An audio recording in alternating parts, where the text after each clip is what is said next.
glad that you are with us, and we are pleased tonight to be joined by the artist formerly known as Prince, for whom we'll take your phone calls for the entire 90 minutes tonight. Glad he's with us here in Washington. Artist, how are you? Perfect. It is nice to see you. Nice to be seen. Thanks for coming on, man. Let me start by asking you, how's the foot? I know that you just wrapped this. We all know you just wrapped the tour with Shock and Larry, who we're going to be joined by, of course, later in the program tonight. But you had to reschedule some dates because of the foot. Tell me how, and the important thing first, how's the foot doing? Everything's fine now. Yeah. I hurt it in a strange freak accident.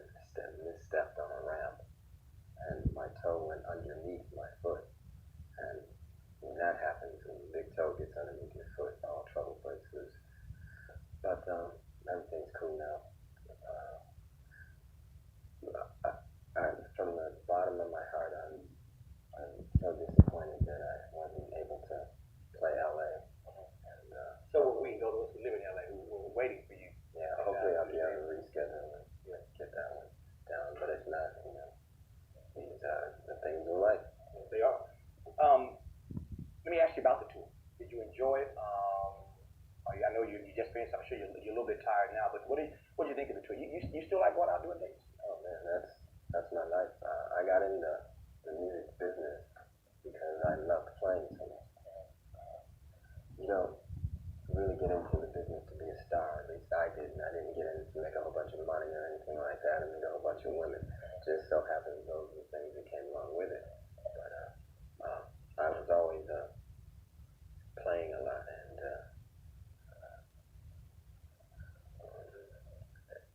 it's what it's all about, jumping off pianos. It's all about jumping off piano and hurting your foot when you jump. No, well, the jumping off the piano is the easy part. If somebody puts a monitor someplace they ain't supposed to be, then that's the bad part. Then you're in trouble. I'm wondering when you're on tour whether or not you still enjoy playing your old stuff. I've heard all kinds of rumors, and we are going to spend some time tonight, as you and I have already discussed, talking about all kinds of rumors that are out there about you. I want to give you a chance in person live on BET to respond to a lot of the mess and things that your critics have been saying about you. I want to hear it straight from you. But I'm wondering, for starters, whether or not you still, when you're out on the tour, enjoy playing your old stuff. I've read stuff that says you like your old stuff and you enjoy other stuff that says you're burnt out on playing that, you're tired of playing certain songs. What's the story on what you like to play in concert? If there were any statements made by me about not enjoying playing old music, it was probably when I was still tied to the contract with Time Warner. Once I got out of the contract, I started to reevaluate my trip, and I realized that these are like my children, and in this upcoming year, 1999, we're going to make a valiant effort to regain ownership of the master recordings. They are a representation of me, and they will be all that will be left upon my departing of this experience. I wanted to go there in the conversation. You know I want to go there. We've already discussed we're going to go there. Since you mentioned Warner, let me pick up on that segue and run with it. It's not lost on any of us that you had, for lack of a better word, a pretty bizarre, if not nasty, egregious split with Warner when you left. Back up if you can for a little bit and tell me about what happened, why you left Warner, why you felt so visceral about that split when you left.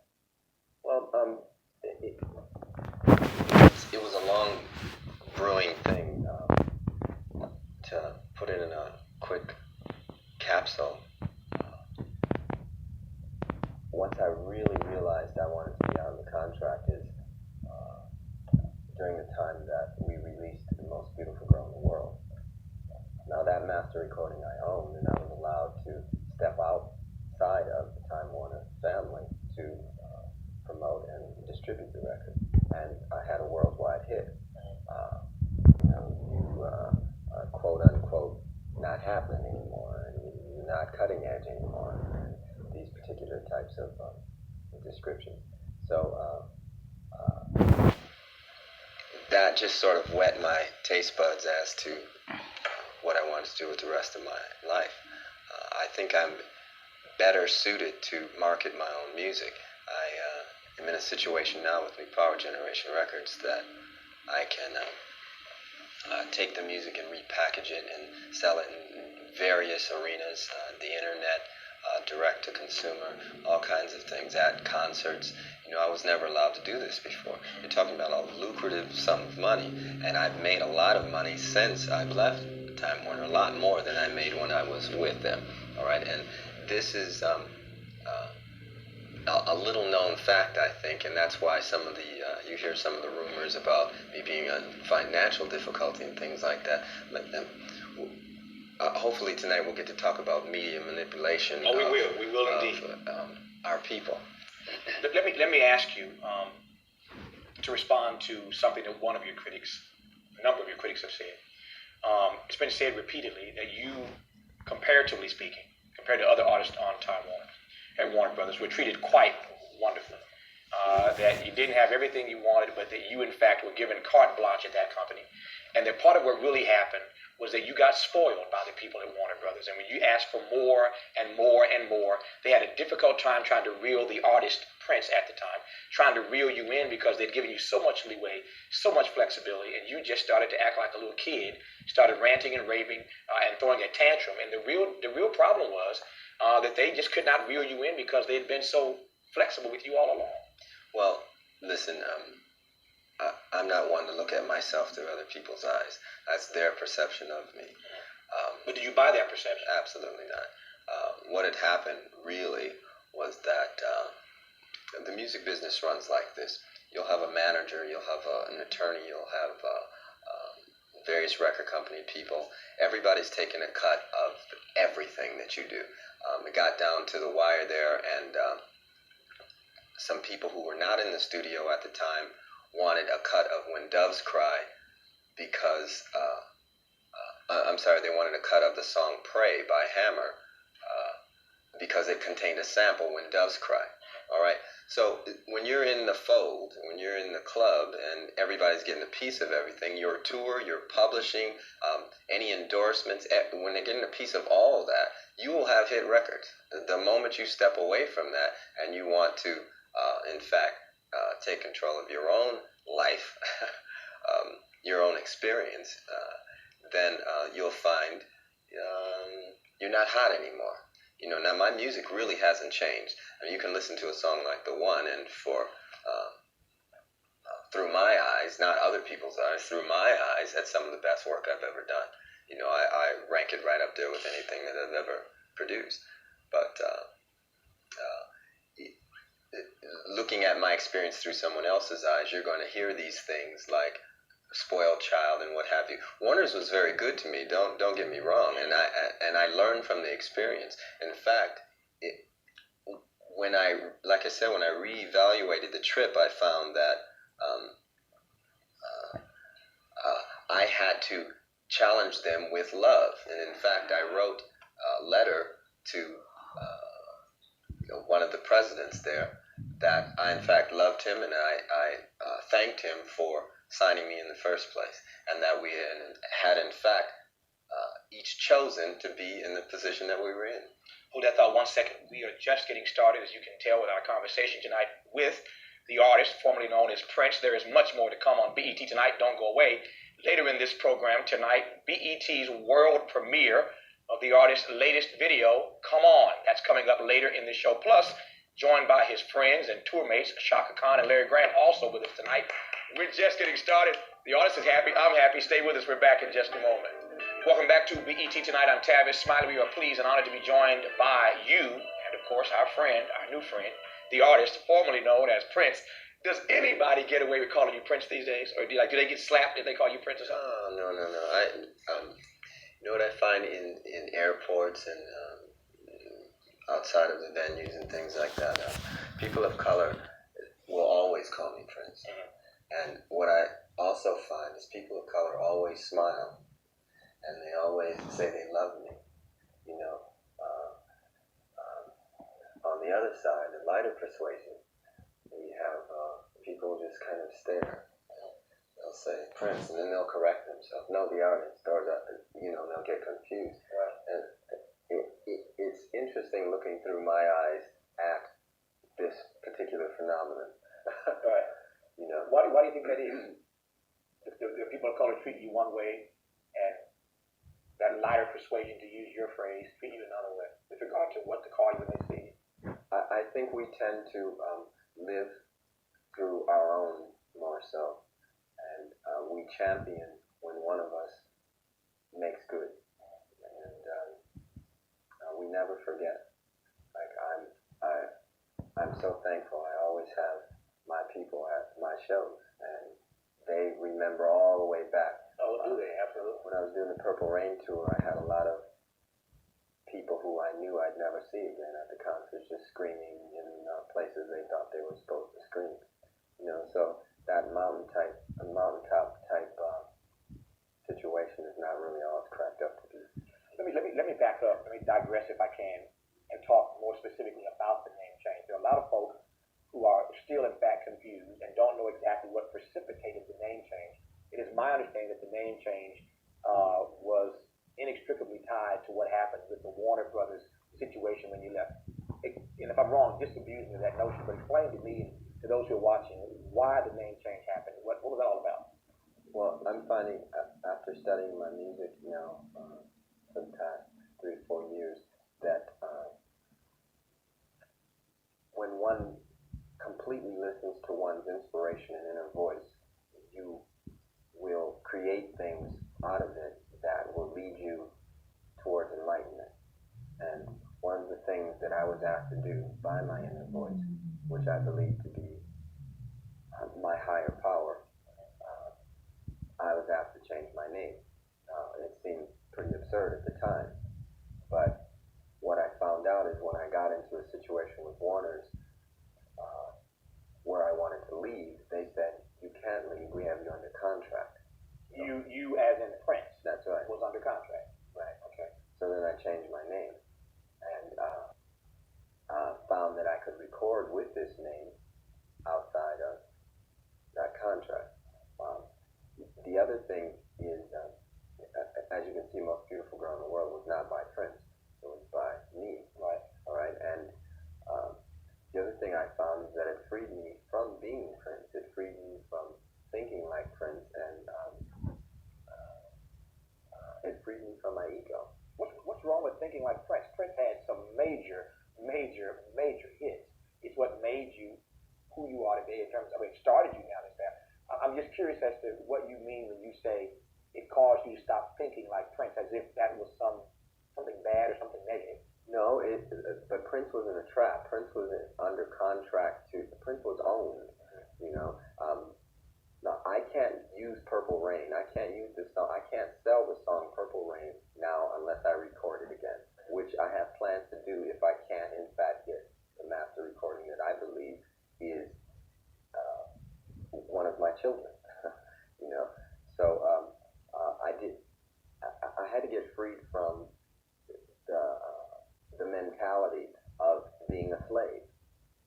You understand? Right. Okay, and that's not to equate myself with the same situations that we suffered coming to this country, but you know, everything is relative. If you are owned, you are owned. If you can't do everything that you want to do, if there's a ceiling and you're not allowed to go as high as you can go, you are in fact a slave.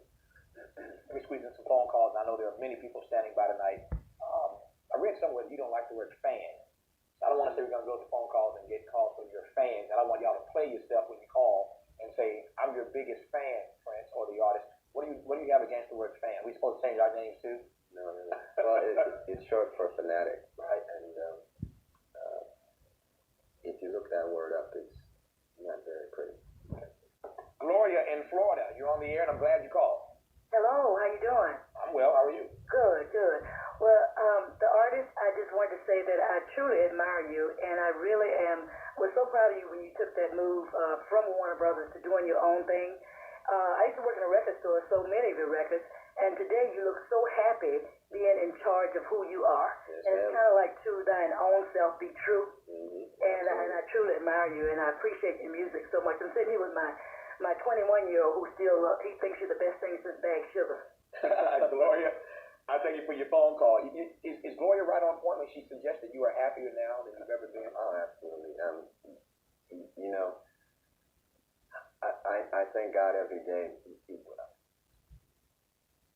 we as people, because we have to answer to a 9 to 5 or answer to a boss or whatever, man didn't come to earth like that. Man came to earth for recreation, which means recreation, and to recreate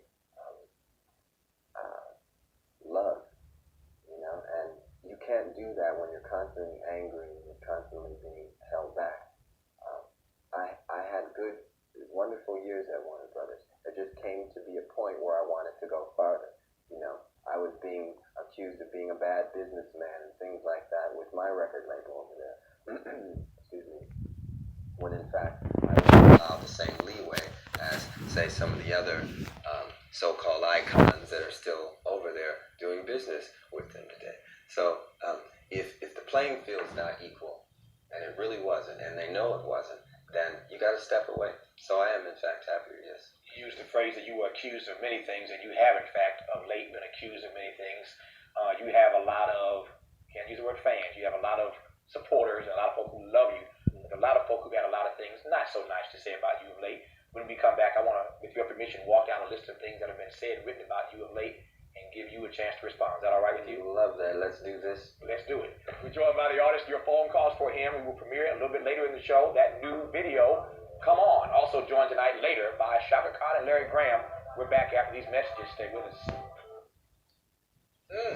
Welcome back. I'm Tavis Smiley. This is BET Tonight. Like a Phoenix, NPG Records is the artist's new company that rolls out of the ashes, if I can paraphrase that way, out of the ashes of his contract with Warner Brothers. I'm wondering, artist, since you were, for a variety of reasons, unhappy at Warner, you left, you started NPG, how have you structured your company differently than the experience you had at Warner Brothers, so that when people sign with other artists, sign with you, the artist, that they don't end up as unhappy with you as you were with Warner? Does that not make any sense? Well, it makes a little sense. Okay.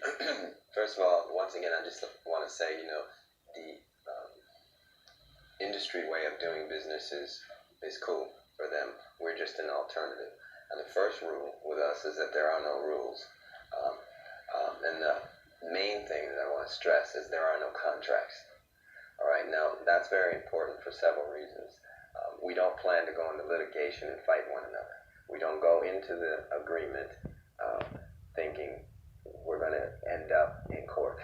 We go into this to make music. Larry and I have no contract, and he always makes a joke that, if we did, what would we put on it? The studio time is free. All we have to do is keep the electricity on.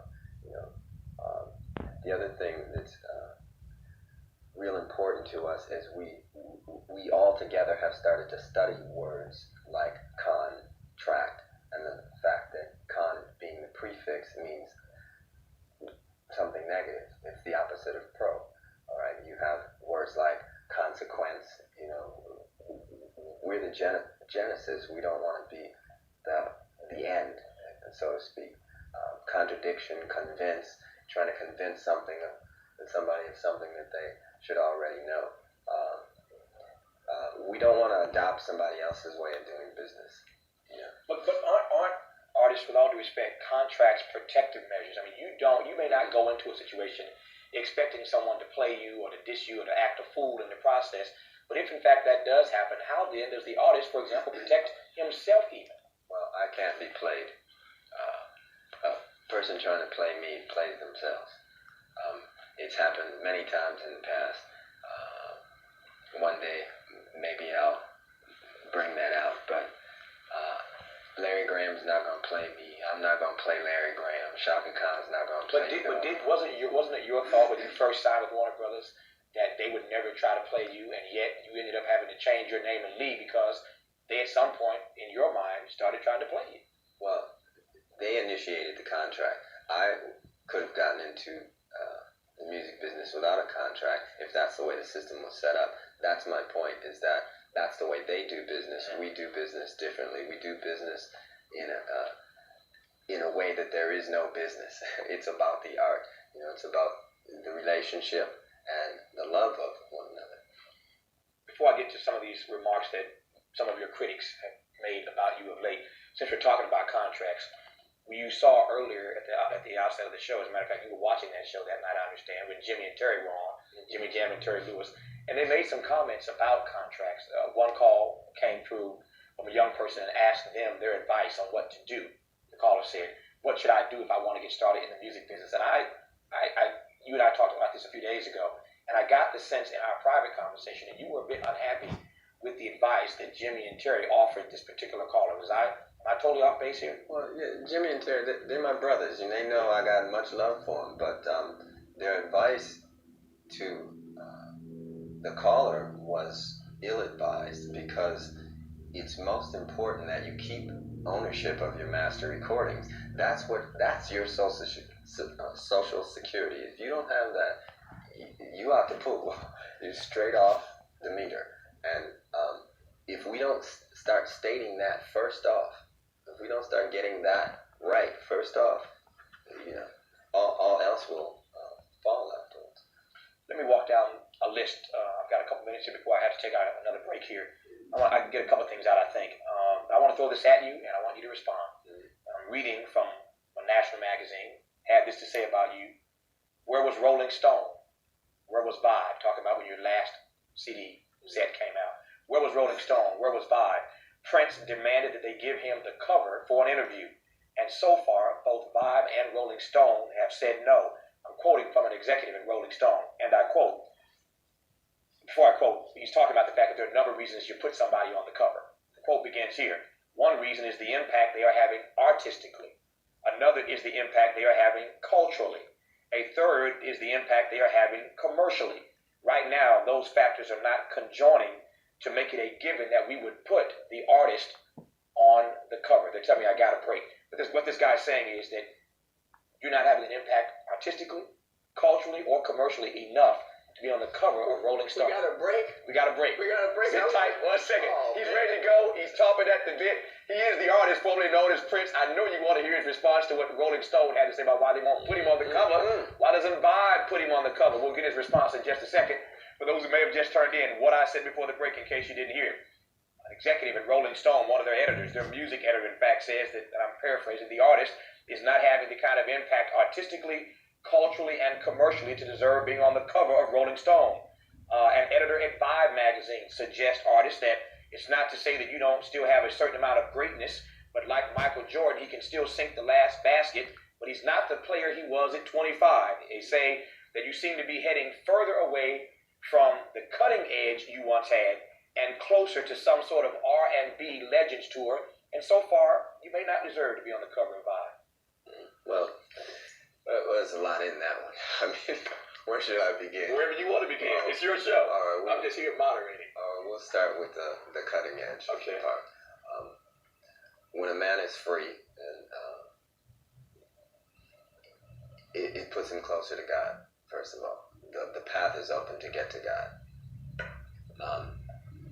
It's probably in both of those magazines to keep me off the cover and out of their magazine, because what I'm going to do is I'm going to preach freedom, all right?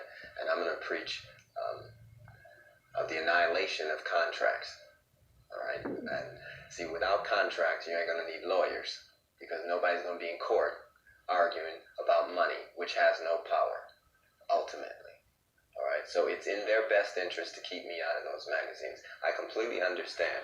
I only ask them to put me in there, and I will for what I believe I deserve, because I think I'm great. Just think I'm great, you know? And, you know, we're still selling out arenas, and so somebody else thinks I'm pretty great too. And I don't say that to be arrogant. I say that to show that I love myself, and if more people did love themselves, they'd stop worrying about whether someone was cutting edge or not. I want to get to this premiere video in a second, but let me just piggyback one quick question, then we'll go and stand by. We're about to premiere the new video, the latest video from the artist, in about 2 seconds here. Part of what your critics also say with regard to what we're discussing now is that while you may be making money because you control your whole environment now, you're keeping more of what you make. But that does not necessarily mean that you're selling more records than you used to sell. Isn't it not true, artists, that you're not selling the records at the level you used to sell them? Absolutely true. But then again, we're not in as many stores. Some stores are player hating, and people player hating. That's right, rightfully so. You know, I expected this. But then again, I don't gauge success based upon the way other people gauge success. This isn't about SoundScan and C-SPAN and all that.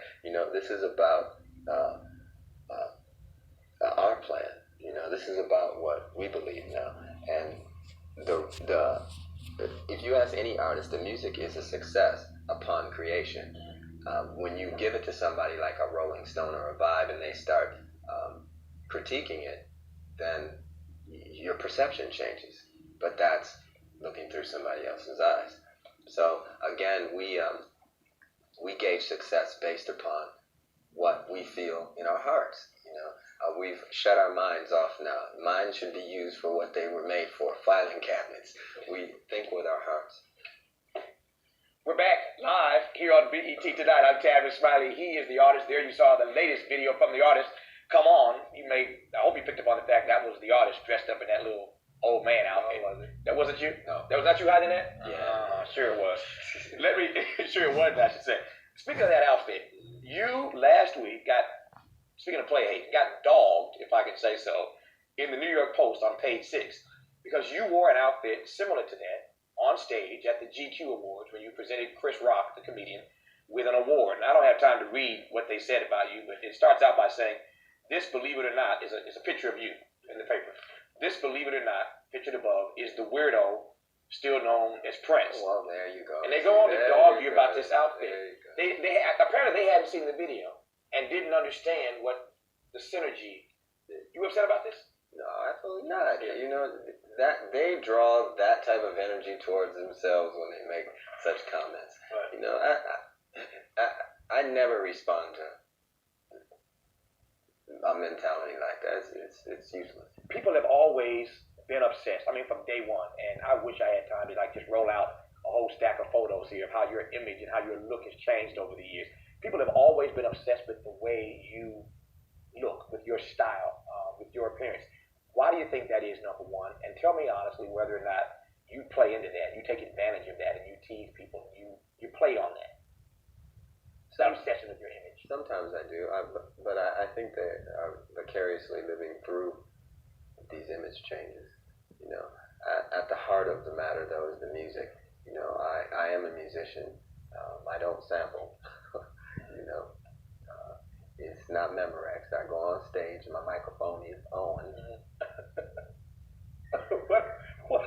Speaking of sampling, what do you think of sampling? It's not for you, but what do you think about other people who do it because everybody other than you practically is doing it? I wouldn't know what to say about it. I can't have a real educated answer for that because I play, I guess.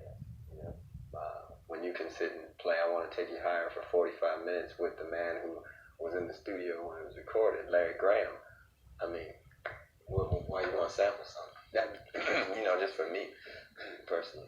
Do you have any idea? This is just total curiosity on my part. One of the great things about hosting a show is every now and then you can ask something that you just want to know.